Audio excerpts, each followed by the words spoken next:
What's going on, y'all? JT with a quick pre-fill kind of setup before I take this out and actually test it, the new RadioLink radio. So one of the things with this is that this radio has a lot of features, especially for the cost of it. And to get to some of those features, you're just going to press these two buttons here, hold that down, and bam, there you go. I mean, you can set up so many things with this radio. I'm not even going to go into the different features of each and every one of these, but for those of you guys that are kind of experienced, you know, EPA, you guys know what some of that stuff is. For that, I'm not going to go into too much of that. But if you had a crawler or even a drag car or a speed car, and of course with this radio you get a lot of good distance on it, you can do a lot of adjustments with these right here. I mean, for instance, I don't know, let's just go to acceleration real quick, show this to you guys.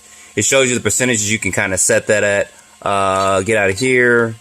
Let's go to, and you can do this for all 6 of the channels as well. I don't know, EPA, that's, some people understand that as well. So you can set that as well up to, I have everything set to 100% right now, but you can do adjustments for that for all 6 of the channels. You guys see that's channel 6 down there, and it kind of shows you as you're going through it with that. So it has a lot of adjustments to that, and there's tons of videos on this, and I did a kind of a video on this a while back, so I'm not going to go too much into that.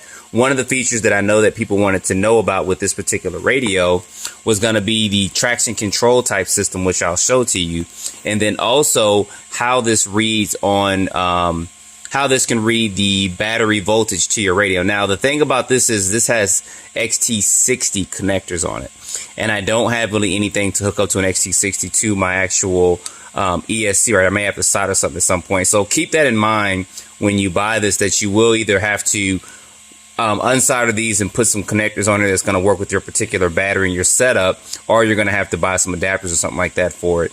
And then also that this radio does use 6 AA's, it doesn't use 4 with that. So just keep that in mind. But you do get, with those, I guess with those little caveats there, you do get other things that you can do with the radio, like some of the functionality and stuff with it. But with the radio, to go into an ABC mode, there's a little button up in here that you actually press and hold in. I believe it's like 3 seconds, and you can go ahead and get this set up. But I did want to just show you guys this real quick, how I have this set up. So right now, it's barely even set up. But how you would actually adjust this, and I'll show this to you guys when I actually take it out and do a road test with it, is I can dial this up right here, this VR dial. And look at that. Look at how sensitive that is. Or you can always dial it down as well.